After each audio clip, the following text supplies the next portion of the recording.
Dragonlance, Las Crónicas Perdidas, 1. El Mazo de Caras. Margaret Weis y Tracy Hickman. Audiolibro editado por Juan Pablo Flores Montaño, para El Amo del Calabozo, 2022.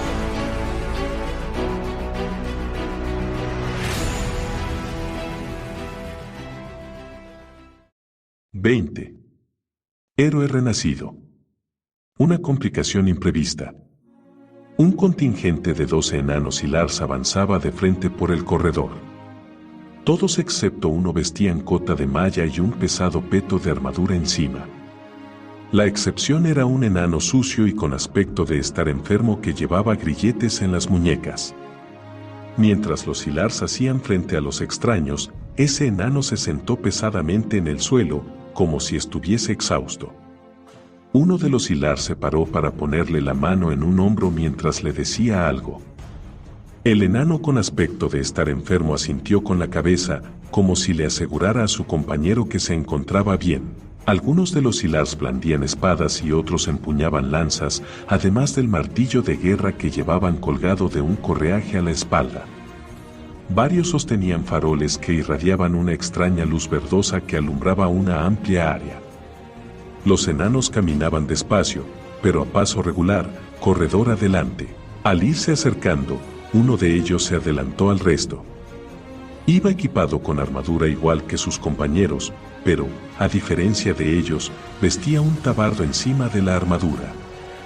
En el tabardo lucía un martillo como insignia y en una mano empuñaba un martillo de guerra increíblemente grande, mucho más grande que el que llevaría un enano por norma general.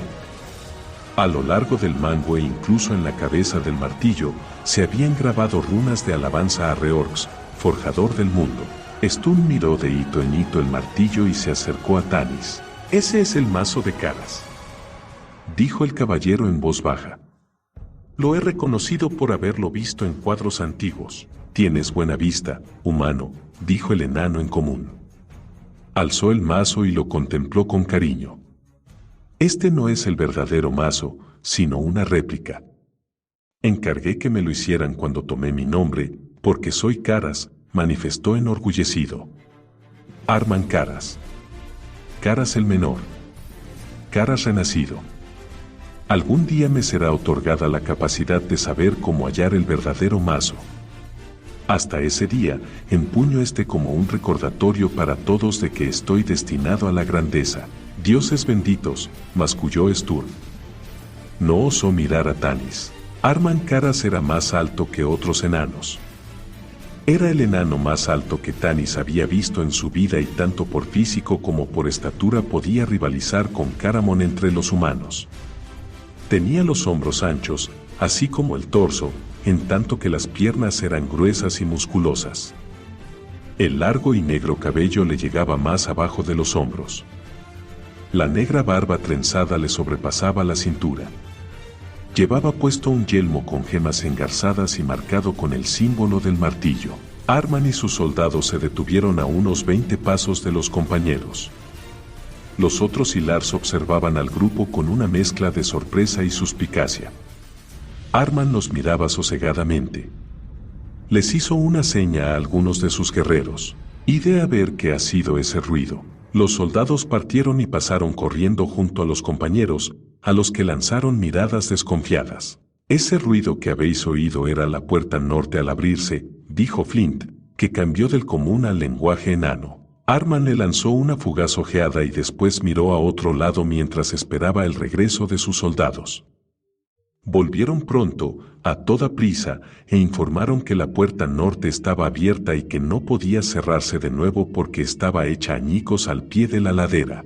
«¿Lo habéis hecho vosotros?», inquirió Arman, ceñudo. «No rompimos la puerta, si es a eso a lo que te refieres», repuso Flint. Tasleof había estado observando con atención los faroles que llevaban los enanos. «Hay gusanos ahí dentro», exclamó de repente. «Gusanos que brillan. Caramon, mira, 4 humanos, un Neidar y un Kender». Arman pronunció la última palabra como si le hubiese dejado mal sabor de boca. Tasleof se presentó que dio un paso adelante con la mano extendida. Caramon asió al Kender y tiró de él hacia atrás. Lo mantuvo sujeto firmemente por el hombro, y Raistlin lo ayudó plantando el bastón delante de Taz. Solo trataba de ser educado, protestó Taz, ofendido. ¿Cómo han pasado por la puerta clausurada 4 humanos, un Eidar y un Kender?, demandó Arman. Flint abrió la boca para contestar, pero Arman alzó la mano en un gesto imperioso. ¿De dónde has sacado ese yelmo que sostienes bajo el brazo? Es un antiguo diseño hilar y, según parece, vale una fortuna. ¿Cómo ha llegado semejante yelmo a manos de un Eidar? Lo encontramos, dijo Taz, que añadió su latiguillo preferido. Creo que se te debió de caer. Caramon suspiró y le tapó la boca al Kender con su manaza. Flint se había ido enfureciendo paulatinamente desde que Arman Caras había empezado a hablar. No lo aguantó más y la rabia lo desbordó. Veo que los enanos bajo la montaña no han aprendido modales en los últimos 300 años. Espetó, furioso. Estás en presencia de una persona mayor, joven, pero ni siquiera has tenido la cortesía de preguntar cómo me llamo o por qué estamos aquí antes de ponerte a lanzar acusaciones. Soy un príncipe hilar, dijo Arman, que había enrojecido. Yo hago las preguntas y doy las órdenes.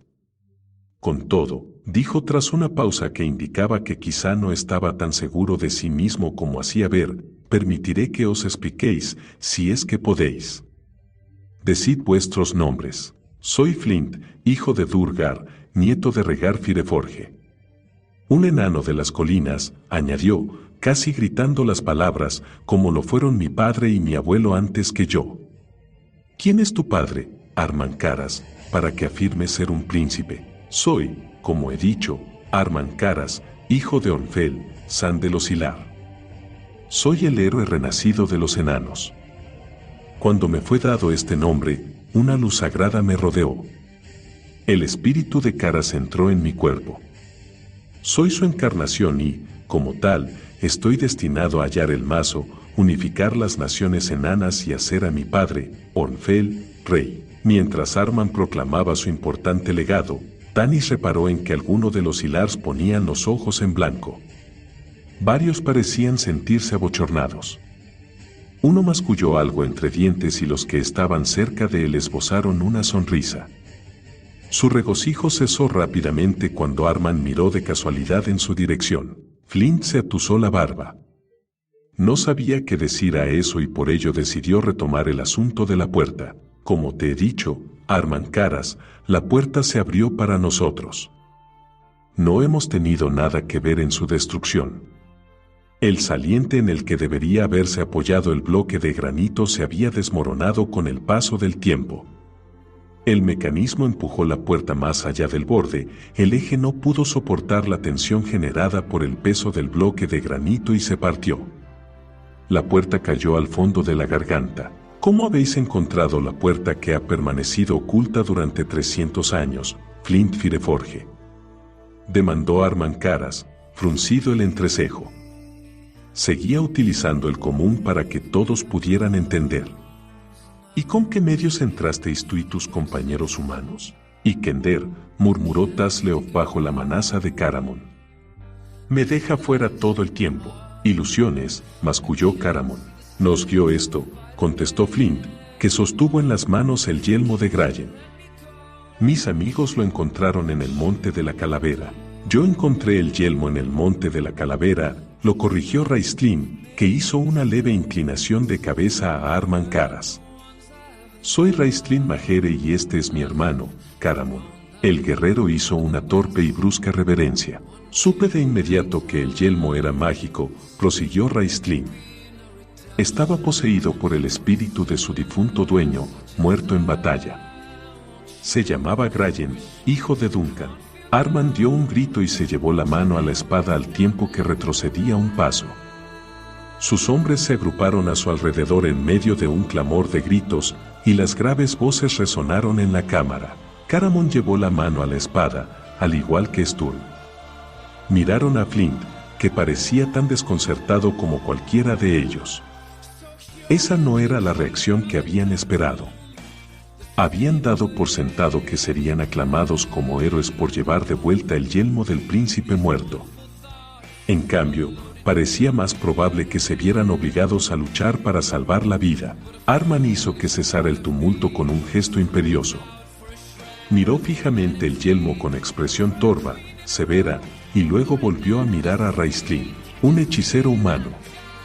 Debería haberme dado cuenta. ¿Fuiste tú el que trajo aquí el yelmo?, demandó. Lo encontré, repuso Raistlin. El noble caballero, señaló a Sturm, se ofreció a ponérselo, permitiendo así que el espíritu del príncipe enano tomara control de su cuerpo. Bajo el encantamiento del yelmo, el príncipe Grayen nos pidió que lo acompañáramos al hogar de sus antepasados. El espíritu del príncipe abrió la puerta. Nos alegra haber podido satisfacer la petición de su alma, ¿verdad, Sturm?, dijo el mago con mordacidad. Soy Sturm, hijo de Angrid Brickblade, se presentó el caballero sin apartar la mano de la espada. He tenido el honor de poder servir al príncipe caído en batalla. Arman los miró con detenimiento a todos ellos, los oscuros ojos relucían bajo el entrecejo fruncido. Te toca, Tanis, dijo suavemente Raistlin. Tanis miró a Flint, que se encogió de hombros. Estaba tan desconcertado como los demás. Alteza, se dirigió Tanis a Armancaras. Raistlin es diplomático cuando dice que vinimos aquí con el yelmo de forma voluntaria. La verdad es que no tuvimos otra opción. El yelmo había tomado a nuestro amigo, Sturm Brickblade, de rehén, o como si lo fuera, y lo obligó a venir a Torvaldin. Sturm no sabía lo que hacía. Estaba en trance, dominado por un príncipe muerto hace 300 años. No teníamos idea de quién era ese príncipe, excepto Flint, que conoce la historia de vuestro pueblo. Ya lo creo que la conozco. Muy bien. Sé cómo el rey Duncan nos dejó fuera de la montaña, para que muriéramos de hambre. Así no estás ayudando, murmuró Tanis. Flint rezongó algo entre dientes. Cara sacudió la cabeza. Si doy crédito a lo que contáis y nos trajisteis el yelmo con toda inocencia, entonces es peor aún. Miró el yelmo y su expresión se ensombreció. El yelmo del príncipe Grayen está maldito y, si es este, habéis hecho que la maldición caiga sobre nosotros. Habéis traído la perdición a los enanos. Lo siento. Tanis suspiró. Era imposible que supiéramos eso. Su disculpa era poco convincente, pero no se le ocurría otra cosa. Tal vez sí o tal vez no, dijo Armancaras. He de informar sobre la destrucción de la puerta al Consejo de Sans. Tendréis ocasión de contarles vuestra historia. Si la creen. ¿Qué quieres decir con sí?, inquirió Flint, encrespado. ¿Tienes el valor de insinuar en mis propias barbas que mis amigos y yo estamos mintiendo? Solo tenemos vuestra palabra de que ese yelmo es lo que afirmáis que es. Podría ser un fraude, una falsificación. Flint parecía a punto de reventar de rabia, pero Raistlin se le adelantó antes de que tuviese ocasión de contestar. Hay un modo sencillo de comprobar si decimos la verdad, Alteza, sugirió con voz fría. ¿Y cuál sería?, demandó Caras con desconfianza. Que te pongas el yelmo, repuso Raistlin. Ningún enano se atrevería a hacerlo. Caras dirigió al yelmo una mirada de espanto. Tendrá que ser el consejo el que determine qué es lo mejor que se puede hacer en este asunto. Yo me lo pondré. Se ofreció Tasleon, pero nadie lo tomó en cuenta. No tengo por qué demostrar a ese consejo ni a nadie que no soy un mentiroso. Flint estaba tan enfadado que casi no podía hablar. Se volvió bruscamente hacia sus amigos. Os dije a todos que era un error venir aquí. No sé qué pensáis hacer vosotros, pero yo me marcho. Y puesto que veo que aquí no se desea este yelmo, me lo llevo. Flint se metió el yelmo debajo del brazo y echó a andar por el corredor en dirección a la puerta rota. «Detenedlo», ordenó Armancaras al tiempo que hacía un gesto imperativo. «Apresadlos». Sus soldados se pusieron en movimiento desde que pronunció la primera orden. Sturm bajó la vista hacia la punta de lanza que le hacía cosquillas en el cuello. Tanis sintió algo puntiagudo que le tocaba la espalda. Caramon alzó los puños, pero Raistlin le susurró algo y el guerrero, asestando una mirada fulminante a los enanos, bajó los brazos y los dejó caídos contra los costados. Tas le dio un golpe con la jupak, pero un enano se la quitó de la mano de una patada y a continuación asió al Kender por el copete al tiempo que le ponía un cuchillo al cuello. Al oír el jaleo a su espalda, Flint giró sobre sus talones. Tenía el rostro congestionado de rabia y se le marcaban las venas de la frente. Dejó el yelmo de Grayen a sus pies, como para protegerlo, y enarboló el hacha de guerra. Mandaré con sus antepasados el alma del primer enano que se me acerque y que Reorx me lleve si no lo hago. Arman Caras impartió una seca orden y 4 enanos fueron hacia Flint con las armas enarboladas. Tanis gritó a Flint que lo dejara, pero el indignado enano de las colinas maldecía, juraba mientras blandía el hacha en violentos arcos y, o no lo oyó, o es que hizo caso omiso de la orden de Tanis. Los soldados enanos lo aguijonearon con las lanzas y Flint arremetió contra ellos con el hacha. Mientras tanto, otro soldado se había deslizado detrás de él, le hizo una zancadilla y Flint cayó de espaldas al suelo. Los otros soldados saltaron sobre él y uno le arrebató el hacha. Los demás le sujetaron brazos y piernas. Traición de Thorvaldin. Lo esperaba. Te advertí sobre esto, Tanis. Bramó Flint mientras forcejeaba en vano para soltarse. Te dije que nos tratarían así. Una vez que las manos de Flint estuvieron atadas, los soldados lo pusieron de pie, aunque seguía maldiciendo y rabiando. Todos, Caras incluido, miraron el yelmo de Grayen que seguía en el suelo, donde Flint lo había dejado. Ninguno hizo la menor intención de acercarse a él y mucho menos tocarlo. Lo llevaré yo, se ofreció Raistlin. Pareció que Caras estuviera tentado de aceptar, pero luego sacudió la cabeza. No, dijo. Si esta maldición ha venido a Thorvaldin, que caiga sobre mí. Se agachó para recoger el yelmo. Los otros enanos se apartaron de él y observaron con aterrada expectación, convencidos de que algo espantoso iba a suceder. Caras asió el yelmo y pareció encogerse en un gesto reflejo cuando tocó el metal. No ocurrió nada. Alzó el yelmo y se lo puso debajo del brazo al tiempo que se limpiaba el sudor de la frente.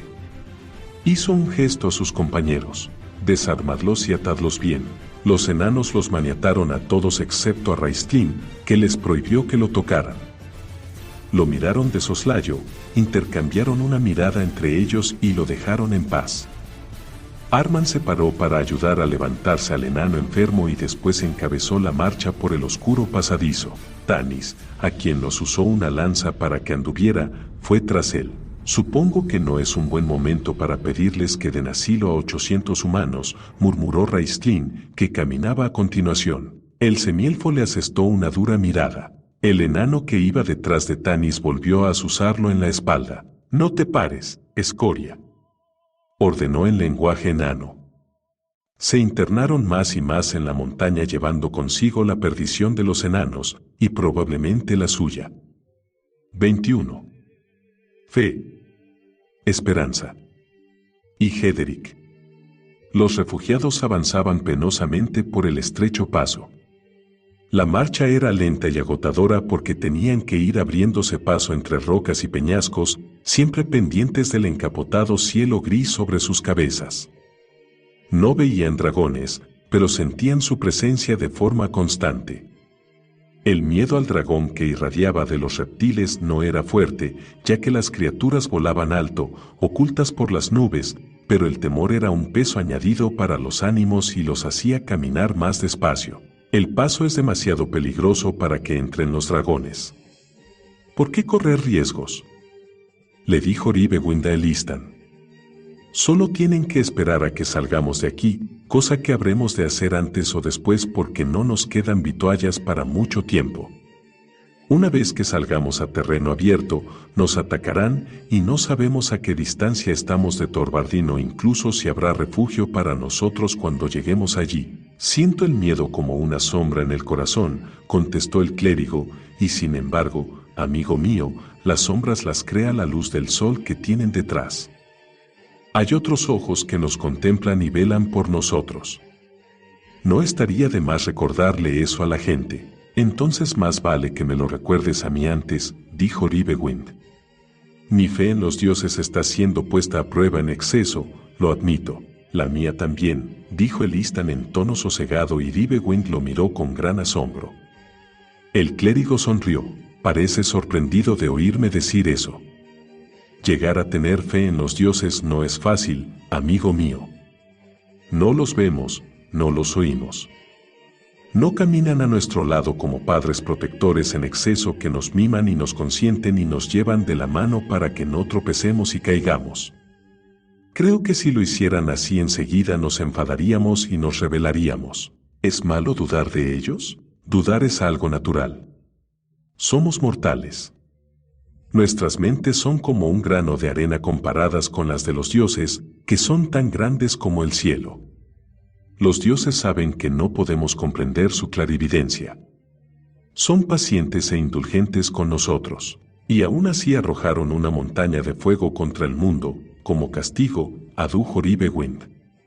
Murieron millares y muchos millares más pasaron penalidades como resultado. ¿Cómo se explica eso? No se puede explicar, se limitó a contestar Elistan. Podemos sentir tristeza o ira. Eso es perfectamente natural. Me encolerizo cuando pienso en ello. No entiendo por qué los dioses hicieron algo semejante. Los cuestiono constantemente, y, sin embargo, sigues creyendo en ellos, se maravilló Ribewind. Los amas. Cuando tengas hijos, ¿no se enfadarán nunca contigo? ¿Nunca dudarán de ti ni te desafiarán? ¿Querrías que tus hijos fueran sumisos y dóciles, que siempre acudieran a ti en busca de respuestas y te obedecieran sin discusión? Pues claro que no. Unos chiquillos tan débiles nunca serían capaces de valerse por sí mismos. ¿Amarías a tus hijos si te desafiaran, si se rebelaran contra ti? Me enfadaría con ellos, pero los querría, respondió Ribewind en voz baja y buscó con la mirada a su esposa, que iba y venía entre los refugiados, hablaba con ellos suavemente y les daba consuelo y alivio. Los querría porque serían mis hijos, pues así es como nos aman los dioses de la luz. Uno de los guerreros de las llanuras se movía cerca, sin querer interrumpir su conversación, pero era evidente que era portador de noticias importantes. Ribewind se volvió hacia él y le hizo una seña a Elistan para que se quedara a escuchar las nuevas. La vereda marcada por el semielfo y el enano continúa montaña abajo por una antigua calzada que lleva a una pinada y luego asciende por una garganta angosta. El elfo, Giltanas, que tiene vista de águila, divisa un agujero en la ladera. Cree que podría ser la legendaria puerta de Thorvardin, o una cueva, o el cubil de un dragón, dijo Ribewind. No había acabado de expresar sus dudas cuando ya dirigía una sonrisa arrepentida a Elistan. Chotacabras sacudió la cabeza. Según Giltanas es un agujero rectangular con los lados en escuadra. No es algo formado por la naturaleza. Y tampoco por un dragón. ¿Qué tipo de terreno hay entre nuestra posición y esa puerta, si resulta que es una puerta? Preguntó Ribewind. Abierto al viento y al cielo, contestó Chotacabras. Y a los ojos de dragones y a los del ejército draconiano, añadió Ribewind. Sí, jefe, repuso Chotacabras. El enemigo está ahí fuera y en movimiento. Divisamos lo que parecían tropas draconianas que salían de las estribaciones en dirección a la montaña. Saben que estamos aquí. Los dragones se lo habrán dicho. Podemos defender este paso, sugirió Chotacabras. Pero no podemos quedarnos aquí para siempre. Tenemos provisiones para unos cuantos días y las nevadas empezarán dentro de poco. ¿Qué aspecto tiene esa antigua calzada? Está bien construida. Se puede ir por ella de dos en dos con hueco de sobra, pero no hay cobertura hasta llegar a la línea de árboles que hay abajo ni tampoco la hay cuando empieza a subir por la ladera. No se ve ni un árbol ni un arbusto.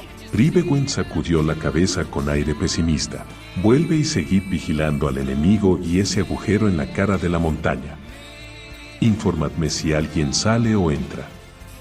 Eso podría indicarnos que hemos encontrado realmente la puerta. Ribewind se volvió hacia Elistan. ¿Qué hago ahora, hijo venerable?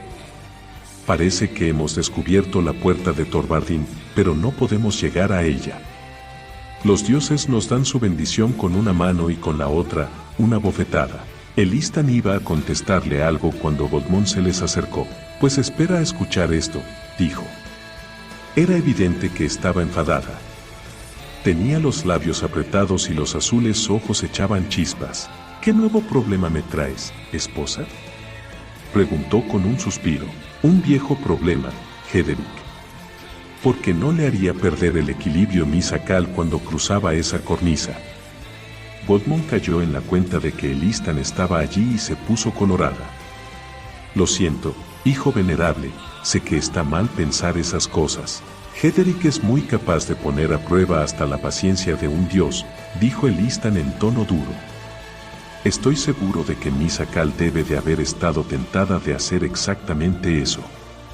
¿Qué conflicto está ocasionando ahora? Le está diciendo a la gente que Ribewind nos ha llevado a la muerte, que Ribewind provocó el alud de rocas y ahora no podemos regresar a las cuevas, que estamos atrapados en este paso, donde moriremos de frío y de hambre. ¿Qué más? Preguntó Ribewind al notar que Goldmon había vacilado. Dime lo peor. Hederic está propugnando la rendición, quiere que nos entreguemos a Verminar. Fue Hederic el que atrajo la atención de los dragones hacia nosotros. Protestó Ribewind, enfurecido. Me vi obligado a provocar el alud porque él nos puso en peligro. ¿Debí abandonarlo a su suerte? ¿Le presta oídos la gente? Preguntó el Istan, grave la expresión. Eso me temo, hijo venerable. Goldmon posó la mano en el brazo de su esposo en un gesto comprensivo. No es culpa tuya. Ellos lo saben, pero tienen frío y están cansados y abrumados por el miedo al dragón. No pueden volver a las cuevas y les aterra la idea de seguir adelante. ¿Saben lo que les hará Verminar? Los mandará de nuevo a las minas. Lo dudo mucho, dijo el Istan. Fue a las cuevas con intención de matar, no de capturar. La gente no creerá eso. Una persona que deambula perdida por territorio agreste ve como un refugio hasta una prisión, razonó Goldmon. Tienes que hablarles, esposo. Debes tranquilizarlos, darles seguridad. Chotacabras me comentó que los exploradores creen haber encontrado la puerta, para lo que nos va a servir, masculló Ribewind. Hay un ejército draconiano entre nosotros y esa puerta. Ni siquiera sabemos con certeza que ese agujero en la cara de la montaña sea una puerta. Podría tratarse de una simple oquedad en la ladera. Y si es la puerta, podría haber un ejército enano apostado dentro para masacrarnos. Se sentó pesadamente en una piedra, abatido y con los hombros encorvados. Dani se equivocó de hombre al elegirme. No sé qué hacer. Al menos sabes qué es lo que no tienes que hacer, lo animó su esposa. No le prestes atención a Hederic. Ribewind sonrió por su comentario e incluso soltó una risa queda, si bien fue breve. Rodeó con el brazo a Goldmon y la atrajo hacia sí. ¿Qué me aconsejas que haga, esposa? Decirle a la gente la verdad. Le tomó la cara entre las manos y lo miró amorosamente a los ojos. Sé sincero con ellos, es todo lo que piden. Alzaremos nuestras plegarias a los dioses y les pediremos que nos ayuden en esta larga noche. El amanecer traerá un nuevo día y una esperanza renovada. Ribewind la besó. Tú eres mi gozo y mi salvación. Saben los dioses que haría sin ti. Y tenemos una pequeña ventaja, dijo Goldmon, acurrucada entre los brazos de su esposo. Puesto que los dragones saben que estamos aquí, ya no es necesario que nos ocultemos, así que podemos encender hogueras para calentarnos. Por supuesto que sí. Encenderemos las hogueras no solo para que nos den calor, sino como desafío. Y, en lugar de pedir a los dioses que nos salven, les daremos las gracias por nuestra libertad. Ni siquiera nos plantearemos la rendición. Los refugiados encendieron hogueras en desafío a los dragones y, cuando el fuego ardió con fuerza proporcionando calor y alegría, la gente elevó sus plegarias a los dioses en acción de gracias. El miedo al dragón pareció disiparse y los ánimos mejoraron. Todos hablaban con optimismo del amanecer de un nuevo día. Hederic vio que había perdido a su audiencia y dejó de hablar de rendirse y entonó junto a los demás las preces de agradecimiento con aparente devoción. No creía en esos nuevos dioses aunque fingiese lo contrario porque era políticamente recomendable. Sin embargo, tenía una fe ilimitada en sí mismo y realmente creía que si se rendían a Verminar, como había propugnado, conseguiría ganarse el favor del Señor del Dragón con artimañas. En favor de Hederic habría que decir que no albergaba la menor esperanza de escapar. Estaba convencido de que Ribewind era un salvaje ignorante que preferiría ver los muertos a todos antes que doblegarse ante su enemigo. El teócrata no se desanimó. Como político, sabía que las masas eran tornadizas. Solo tenía que esperar el momento propicio y los convencería para que aceptaran su punto de vista. Esa noche se fue a dormir, muy satisfecho de sí mismo, pensando en el nuevo día, cuando Ribewind, Elistan y sus seguidores no tendrían más remedio que admitir la derrota. Amaneció y con el alba llegaron cambios. Por desgracia no fueron cambios para bien. Los dragones volaban más cerca, el miedo al dragón era más intenso, el aire más frío y el día más desapacible. Hederic se acercó a Ribewind y habló en voz alta para que lo oyera el mayor número posible de personas. ¿Qué harás ahora, jefe? Los nuestros empiezan a enfermar y dentro de poco empezarán a morir. Sabes tan bien como yo que no podemos quedarnos aquí. Tus dioses te han fallado. Admite que esta aventura fue una empresa absurda. Nuestra única esperanza es rendirnos al Señor del Dragón, una tarea desagradable y peligrosa, si bien es una tarea que me comprometo a realizar. Y así recibirás la recompensa de Verminar por entregarnos, contestó Ribewind. A diferencia de ti, yo pienso en el bienestar de la gente, repuso el teócrata. Tú preferirías vernos muertos a todos antes que admitir que te has equivocado.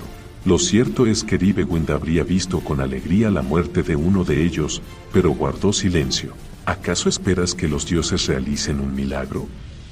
Asusó Hederic en tono de mofa. Tal vez sí, murmuró el hombre de las llanuras, que giró sobre sus talones y se alejó. La gente no te seguirá, advirtió Hederic. Ya lo verás. Ribewind pensó que probablemente ocurriera así. Mientras caminaba entre los refugiados los vio acurrucados unos contra otros para darse calor, pálidos y demacrados. El brillo del fuego que había alegrado los corazones la noche anterior era fría ceniza esa mañana.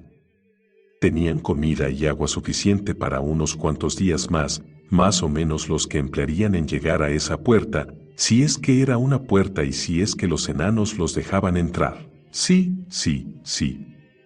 Demasiados, sí. No nos vendría mal un milagro, dijo Ribewind mientras alzaba los ojos al cielo. No pido un gran milagro como mover la montaña.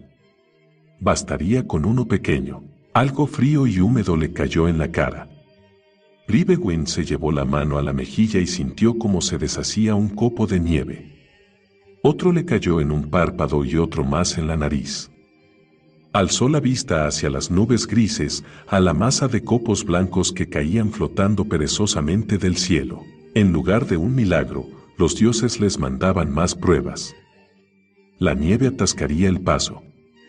Tendrían que marcharse o correrían el riesgo de quedar atrapados allí definitivamente. El desaliento se apoderaba de Ribewind cuando sintió que el ánimo reconfortaba su corazón de nuevo. Al principio no entendió por qué, pero después la razón se abrió paso en su mente. El miedo al dragón había desaparecido. Los dragones ya no volaban en el cielo. Miró de hito en hito la intensa nevada que caía a su alrededor y habría caído de hinojos para dar las gracias, pero no había tiempo que perder. Le habían concedido el milagro pedido. Ahora dependía de él saber hacer un buen uso de ese don. 22. El destino de Arman. Eco del yunque. Pozos de la muerte y carne de gusano. Flint había descrito muchas veces a Tanis las maravillas del reino enano de Thorvardin, siempre con un toque de amargura porque, aunque ningún enano de las colinas cambiaría jamás su hogar en el mundo de arriba, para vivir bajo la montaña. Hasta el último Neidar consideraba una ofensa el hecho de que no les hubiesen dejado a ellos la posibilidad de elegir. Tanis siempre había pensado para sus adentros que Flint exageraba en sus explicaciones de las vistas asombrosas que existían en el reino de la montaña. De hecho, Flint nunca las había visto. Se limitaba a repetir los relatos que le había contado su padre, quien a su vez los había oído de boca de su abuelo, y así continuaba remontándose a más generaciones.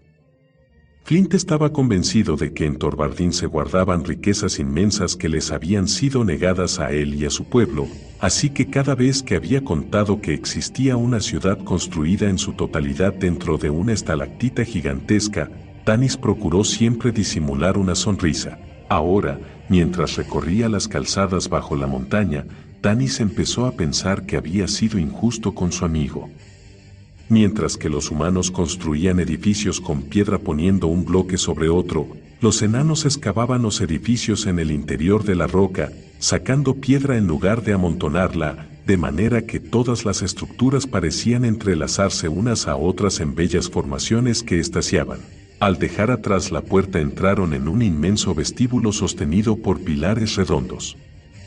La fosforescencia verde de los extraños gusanos luminosos y el radiante cristal del bastón de Raistlin brillaban en relieves maravillosamente cincelados que representaban escenas de la vida enana. Aunque el vestíbulo estaba desierto, al parecer había sido construido a fin de aprovechar las ventajas del tráfico que antaño había entrado y salido por la gran puerta. Vagones y vagonetas con ruedas de hierro se habían deslizado sobre raíles empotrados en el suelo para transportar mercancías y visitantes hacia zonas que penetraban más en el interior de la montaña. Mirando a su alrededor con asombro, Tanis imaginó el vasto vestíbulo animado con el bullicio de atareados enanos y gentes de otras razas que iban a Thorvardin. En otros tiempos los elfos habían caminado por esos lugares, igual que habían hecho los humanos, porque los productos de la artesanía enana estaban muy solicitados. El oro y la plata habían entrado a raudales en Thorvardin por aquel entonces. Gemas preciosas y excepcionales, hierro y acero extraídos de la montaña habían salido en grandes cantidades. Ahora los raíles de las vías estaban oxidados y las vagonetas yacían caídas de costado, con las ruedas paralizadas en el tiempo. Las tiendas que antaño vendían ollas y casos, llantas para ruedas de carretas, juguetes de madera, espadas, armaduras y resplandecientes joyas ahora solo atendían los tristes y vacíos sueños de fantasmas. Las casas se habían clausurado con tablas y las contraventanas se estaban cayendo, las puertas de madera colgaban de goznes herrumbrosos. Tanis, llamó Caramon en un susurro, echa un vistazo a Flint. Algo va mal. El semielfo volvió la cabeza para mirar al enano, preocupado. Caramon tenía razón. Flint no tenía buen aspecto. Había dejado de forcejear y de maldecir a sus captores, todo lo cual era una mala señal. Tenía la cara marcada de manchas rojas y su respiración sonaba trabajosa. Los guardias los asusaban para que avanzaran a paso rápido y mantenían prestas las armas y estaban ojo a visor. Alteza, llamó Tanis, ¿sería posible parar un rato para descansar o, al menos, ir un poco más despacio? Aquí no, contestó Arman. De hecho, ya llevamos demasiado tiempo en esta zona del reino.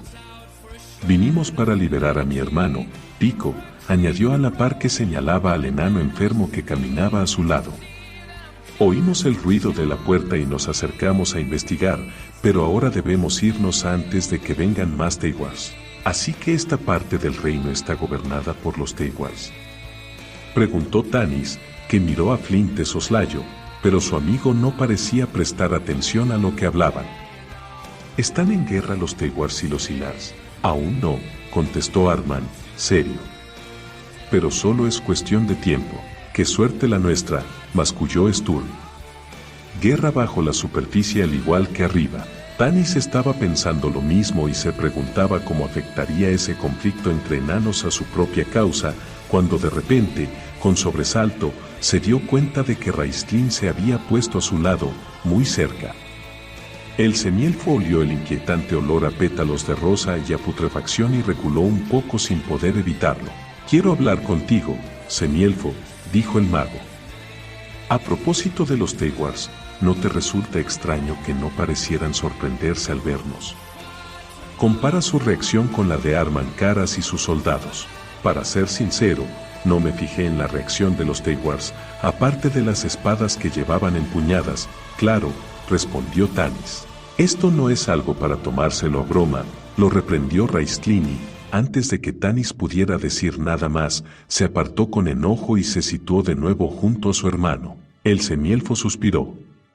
Tenía cierta idea respecto a lo que se refería Raistlin, pero era otra preocupación con la que no quería cargar también. Volvió a mirar a Flint. El enano tenía aprietos los dientes, quizá por la rabia o quizá para aguantar el dolor. Con ese viejo testarudo no era fácil saberlo. Caramon le preguntó si estaba herido o enfermo, pero Flint no le hizo ni caso. Siguió caminando con determinación, sordo a la preocupación de sus amigos. Para sorpresa de Tanis, Armancaras dejó su posición a la cabeza del grupo y retrocedió para caminar junto a los prisioneros. Arman parecía encontrarlos fascinantes, porque no dejaba de mirarlos, sobre todo a Tanis. No eres un humano, dijo por último. Tengo sangre elfa, reconoció Tanis. Arman asintió con la cabeza, como si lo hubiese sospechado. Este vestíbulo tuvo que ser muy hermoso en otros tiempos, dijo Tanis. Quizás ahora que la puerta está abierta, esta zona desierta de Torvardin pueda reconstruirse y devolverle la prosperidad de antaño. Esto pertenece ahora a los Teywars y ellos no tienen ningún interés en construir, ya que están más centrados en sus oscuras conjuras y confabulaciones. Y esta parte del reino no está desierta, añadió Arman en tono ominoso. Los Teywars están ahí, observándonos desde las sombras y asegurándose de que no permanezcamos mucho tiempo en su reino. ¿Por qué no nos atacan?, preguntó el semielfo, complacido de que el príncipe Hilar hablara al menos con él. Los Teywars prefieren oponentes que vayan solos y desarmados, como mi hermanastro. Cayó por casualidad en terreno Teywar y lo tomaron prisionero. Pidieron rescate, pero mi padre se negó, con toda razón, a pagar a matones y asesinos. Nuestros espías me informaron dónde retenían a Pico y mi padre envió tropas a mi mando con la orden de liberarlo. Salieron del gran vestíbulo y entraron en una zona que parecía un templo antiguo, ya que tenía símbolos de varios dioses cincelados en las paredes. En los viejos tiempos debió de venir muchísima gente a Torvardin, comentó Tanis. Venían de todo Ansalon, confirmó Arman en tono enorgullecido. Incluso de la lejana Istar. Visitaban el reino para comprar o trocar mercancías. También venían a contratar a nuestros metalúrgicos y a nuestros maestros canteros y constructores. Trajeron riqueza y prosperidad a nuestro pueblo. La voz del príncipe se endureció y sus palabras se tornaron amargas. Trajeron el cataclismo y después, la guerra, y nuestra prosperidad acabó. No tendría que haber acabado si los habitantes bajo la montaña no hubiesen cerrado la puerta y dejado fuera a sus parientes, que tenían derecho a entrar, intervino Flint. Eran las primeras palabras que pronunciaba desde hacía mucho rato. Tanis sintió alivio al ver que la cara de su amigo volvía a tener un poco de color. Eso, y el hecho de que sacara de nuevo a relucir su viejo argumento, era señal de que se estaba recuperando de lo que quiera que le hubiese pasado. No es menester que entremos en esa controversia ahora, lo amonestó el semielfo, pero fue gastar saliva en balde. El rey Duncan, Otherkin, como lo llamáis los Neidars, no tuvo elección, manifestó Arman. El cataclismo también nos había afectado a nosotros. Muchos de nuestros campos de cultivo en los suburbios se destruyeron. Las provisiones de víveres eran limitadas. Si hubiésemos permitido que vuestro pueblo entrara, no os habríamos salvado. Habríamos muerto todos de inanición. Eso es lo que tú dices. Flint soltó un resoplido desdeñoso, pero no habló con su habitual tono de agravio ni de convicción. Siguió echando ojeadas de soslayo a las ruinas de la que en tiempos había sido una gran ciudad y, a pesar de sus denodados esfuerzos para ocultarlo, era evidente lo conmocionado y deprimido que se sentía ante lo que veía. Las maravillas de Torvardin eran vagonetas destrozadas y goznes de puertas oxidados. Tanis decidió cambiar de tema antes de que Flint se lanzara a una nueva diatriba. Si la puerta del norte permanece abierta, los Teiwars la controlarán. ¿En qué afectará eso a los Silars?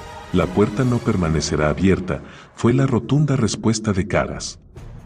A menos que ocurra algo que lo impida, el Consejo de Sans enviará soldados para guardar la puerta e impedir el paso a intrusos hasta que se pueda cerrar y clausurar de nuevo. ¿Tú crees que tendría que mantenerse abierta, verdad?, dijo el semielfo con la esperanza de haber encontrado un aliado. Creo que es mi destino, una vez que haya conseguido el mazo de Caras, gobernar las naciones enanas unidas, dijo Arman. Para conseguir eso, la puerta ha de permanecer abierta. ¿Por qué estás tan seguro de que serás tú quien encuentre ese martillo de guerra?, inquirió Flint. Arman irguió la cabeza y alzó la voz de modo que sus palabras reverberaron en la caverna. Así habló Caras: solo cuando llegue un enano bueno y honesto a unir las naciones, reaparecerá el mazo de Caras. Será el símbolo de su rectitud. Se llevó la mano al pecho. Yo soy ese enano. Un sonido grosero llegó de la oscuridad. Alguno de los soldados rió con disimulo, entre dientes. Si Caras lo oyó, fingió lo contrario. Hazle más preguntas sobre el mazo de Caras, apremió Sturm a Tanis, pero el semielfo sacudió la cabeza. Flint se había sumido de nuevo en el silencio. El viejo enano jamás admitiría que empezaba a estar cansado, pero a Tanis no le pasaba inadvertido que le costaba un gran esfuerzo caminar. ¿Cuánto queda para salir de territorio Teiwar?, preguntó. Tenemos que cruzar aquel puente, contestó Arman al tiempo que señalaba hacia adelante. Una vez que nos encontremos al otro lado, en Suburbios Oeste, estaremos a salvo. Entonces podremos darnos un descanso. Una vasta caverna se abría ante ellos y la cruzaba un puente de piedra de extraña construcción. Unas estatuas de enanos talladas en la piedra flanqueaban el puente a ambos lados. Los enanos de piedra medían alrededor de 1,5 metros de altura y formaban un parapeto para evitar que cayeran al vacío quienes cruzaran el puente. Por el centro de este había raíles y, a uno y otro lado, aceras para los peatones. El puente, como todo lo demás en esa parte de Torvardin, mostraba señales de deterioro. A algunas de las estatuas de enanos les faltaban la cabeza o los brazos, en tanto que otras estaban completamente destruidas de manera que dejaban brechas en sus filas. Esta caverna se conoce como Eco del Yunque porque se dice que el sonido de un martillo enano golpeando un yunque en esta cueva resonaría por toda la eternidad, les contó Arman. Una excelente construcción defensiva, dijo Sturm, que miraba el puente con aprobación. Miró a lo alto, pero la oscuridad no le permitía ver nada. ¿Me equivoco al suponer que hay buhederas en el techo? Arman Caras parecía complacido por los elogios del caballero. Las hay, aunque aquí se las llama pozos de la muerte. El enemigo nunca pasó este puente. Los defensores de la puerta norte arrojaron por esas buhederas rocas, plomo derretido y aceite hirviendo sobre los que intentaron cruzarlo. Pocos lo consiguieron y sus esqueletos todavía yacen en el fondo de la cueva. Flint se encrespó al oír aquello. Se paró, fruncido el entrecejo. No pienso cruzar, anunció. Ahora ya nadie sube ahí arriba, dijo Arman, que malinterpretó el comentario de Flint. No hay por qué tener miedo, empezó en tono prepotente. ¿Miedo? La sangre se le agolpó en la cara a Flint. De miedo nada. Es respeto. Los míos murieron en este puente y tú dices que sus restos yacen ahí abajo sin recibir sepultura mientras sus almas vagan perdidas sin rumbo. También mi gente yace ahí abajo, dijo Arman. Cuando llegue el bendito día en el que unifique los reinos, daré órdenes para que los muertos de ambos bandos sean enterrados con el respeto debido. Esa manifestación dejó tan desconcertado a Flint que el viejo enano pareció quedarse sin palabras. Masculló algo sobre que suponía que podía cruzar, si bien no dejó de echar miradas raras a Arman. El hilar ordenó a varios de sus soldados que se adelantaran para asegurarse de que la travesía por el puente era segura. A continuación fue él con los prisioneros, y el resto de los soldados cerró la larga marcha a través de un extremo al otro de Eco del Yunque. Chiflado como una marmota, masculló Flint. Sí que es largo este puente, exclamó Tasleov con un borrascoso suspiro. Caramon gruñó en señal de conformidad. El Kender no se había metido en jaleos principalmente debido al hecho de que los enanos lo habían atado con tanta eficacia que le había sido imposible soltarse. Cada vez que Tas veía algo interesante y hacía intención de desviarse, el soldado los usaba en la espalda con la lanza. Caramon se preguntó cuánto duraría ese tira y afloja antes de que el Kender encontrara la forma de escapar o de que el enano se sintiera tan frustrado que lo ensartara. Pensé que cruzar un puente con buhederas que se llaman pozos de la muerte sería muy interesante, pero no lo es. Es aburrido, y en ningún momento se ha hablado de comer, rezongó Caramon. Tengo el estómago tan vacío que está sacudiéndose alrededor de la columna vertebral. Por cierto, ¿qué comen los enanos de Thorvardin? Gusanos, aseguró Tasleov. Como los que hay dentro de los faroles. No, exclamó el guerrero, conmocionado. Oh, sí, insistió Tas. Los enanos tienen enormes granjas donde crían unos gusanos gigantes y tienen carnicerías donde cortan filetes de gusano y chuletas de gusano y carne para guisar de gusano. Caramon estaba horrorizado. Raist, Tas dice que los enanos comen gusanos. Es verdad. Su hermano, que estaba atento a la conversación de Tanis con Arman, lanzó una mirada a Caramon que dejó tan claro como si lo hubiese dicho con palabras que no lo molestara con preguntas tontas. El guerrero se dio cuenta de pronto que ya no tenía tanta hambre como un momento antes. El Kender se había pegado al parapeto e intentaba divisar el fondo. Si me caigo, ¿estaría cayendo hasta que saliera al otro lado del mundo? Preguntó Tas. Si te caes, caerás hasta que te estrelles y acabes salpicado en todas las rocas de abajo, le dijo Caramon. Supongo que tienes razón. Tas miró hacia adelante, donde Flint, Tanis y Arman Caras caminaban juntos. ¿Oyes lo que dicen? Kia, contestó Caramon.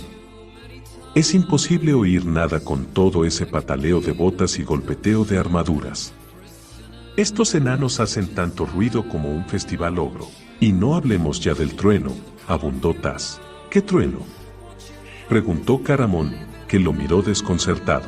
Hace un momento se oyó un trueno. Debe de acercarse una tormenta, contestó el Kender. Si la hubiera no se oiría desde aquí. Caramon frunció el entrecejo. ¿Te lo estás inventando? No, Caramon. ¿Por qué iba a hacerlo?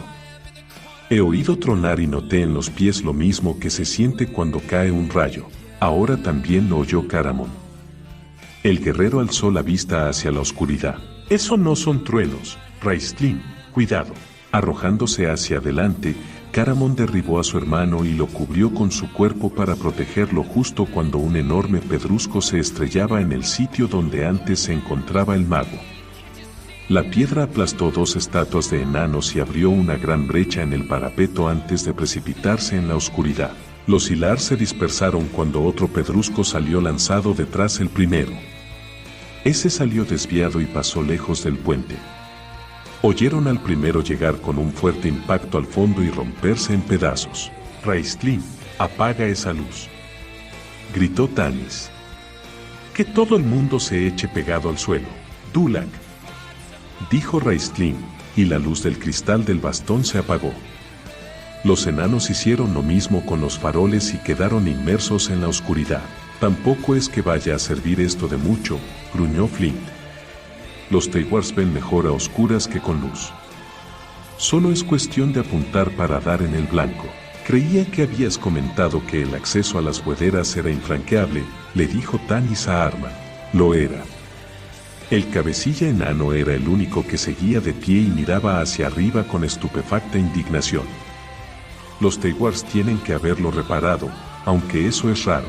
Se cayó cuando otra enorme piedra cayó sobre el puente, un trecho por delante de donde él se encontraba. La piedra se rompió e hizo que el puente se sacudiera de manera alarmante. Caramon, quítate de encima. No puedo respirar, urgió Raistlin, malhumorado. Lo siento, Raist. El guerrero se desplazó a un lado. ¿Te encuentras bien? Estoy tirado de espaldas en un puente, en medio de una oscuridad total, mientras alguien nos lanza piedras enormes. No, pues claro que no me encuentro bien, replicó Raistlin. Otra piedra se estrelló contra el parapeto y destrozó más estatuas enanas. Todos dieron un respingo. Esa me ha pasado rozando, informó Sturm en tono serio. No podemos quedarnos aquí hasta que nos hagan papilla. ¿Cuánto falta para llegar a terreno seguro?, preguntó el semielfo a Arman en voz baja. No mucho. Solo unos 50 pasos más. Deberíamos salir corriendo hacia allí, apremió Tanis. Algunos no vemos en la oscuridad como tú, semielfo, le recordó Caramon. Me parece que prefiero acabar aplastado por una roca que caerme del puente. Todos se pegaron más contra el suelo al oír el ruido sordo de otra gran piedra rodando en alguna parte cercana. Arman hizo un gesto a sus soldados. Descorred la pantalla de los faroles, les mandó. Los enanos cumplieron la orden con presteza, y todos echaron a correr. Pues resulta que el puente no era tan aburrido como había pensado yo, comentó alegremente Tasleo. ¿Crees que nos echarán aceite hirviendo a continuación? Corre y calla, maldita sea, ordenó Tanis. El Kender corrió y, siendo como era ágil y al estar acostumbrado a escapar a toda prisa de todo tipo de peligros, desde alguaciles iracundos hasta amas de casa furiosas, el Kender enseguida dejó atrás a todo el mundo. Caramon se movía pesadamente, sin alejarse de su hermano. Raistlin se había recogido los vuelos de la túnica y, bastón en mano, corría con rapidez. Sturm marchaba el último. No era fácil correr con las manos atadas, pero los impactos de los pedruscos les dieron un excelente incentivo para no pararse. De pronto, tras ellos sonó un grito. Pico, el enano enfermo, había tropezado y había caído de rodillas. Arman se dio media vuelta y, al ver el aprieto en el que estaba su hermano, le tendió el yelmo de Grayen a uno de sus soldados. Este se encogió, sacudió la cabeza y siguió a todo correr. Yo lo cogeré, se ofreció Flint. Tendrás que cortar la cuerda para soltarme las manos. Otra piedra pasó silbando y todos se agacharon en un gesto automático. Pico profirió un grito de terror cuando el pedrusco golpeó el puente muy cerca de él y una lluvia de esquirlas lo salpicó. Caras vaciló solo un instante y luego sacó un cuchillo, cortó las ataduras de Flint y le lanzó el yelmo. Entonces, esquivando otra piedra que chocó con la balaustrada y rebotó, regresó a toda prisa por el puente. Haciendo las manos de su hermano, Arman lo levantó y se lo cargó a la espalda. Sin dejar de correr, avanzaron puente adelante. La luz verde de los gusanos de los faroles brillaba primero en un sitio y luego en otro conforme los faroles se mecían atrás y adelante. El centelleo enloquecido hacía que las estatuas de enanos dieran la impresión de estar ejecutando algún tipo de danza absurda que estimulaba la concepción macabra que su raza tenía de la muerte. Tanis seguía de cerca a Flint, que ahora cargaba con el yelmo, por si su amigo necesitaba ayuda. Sin embargo, el viejo enano corría con fuerza, gacha la cabeza y las piernas moviéndose a un ritmo regular. Sujetaba firmemente el yelmo de Grayen entre los brazos y, aunque la muerte lo seguía de cerca, la sonrisa de sombría satisfacción que esbozaba no presagiaba nada bueno para cualquiera que intentara quitarle el yelmo de nuevo. Más piedras cayeron en medio de la oscuridad teñida de verde, pasaban silbando tan cerca que notaban el soplo de aire en las mejillas. Tanis ya divisaba el final del puente que llegaba a la entrada de un pasadizo en arco. La luz arrancó destellos en los barrotes y las afiladas puntas del rastrillo, que, por fortuna, estaba levantado. Aquello espoleó al grupo y les dio nuevos bríos a los que flaqueaban. Tasleov llegó a la entrada el primero, seguido por los soldados enanos, que llegaron en tromba. El resto del grupo venía detrás. Raistlin se desplomó a corta distancia del acceso y su hermano tuvo que arrastrarlo dentro. Arman Caras, cargado con Pico a la espalda, fue el último. Una vez que estuvieron fuera del puente, las piedras dejaron de caer. Los Teiwars nos eligieron como blanco, dijo Sturm, falto de resuello. Su blanco era Raistlin, comentó Tanis. Flint resopló. Dije que los Teiwars eran perversos, no que no tuvieran sentido común, manifestó el enano.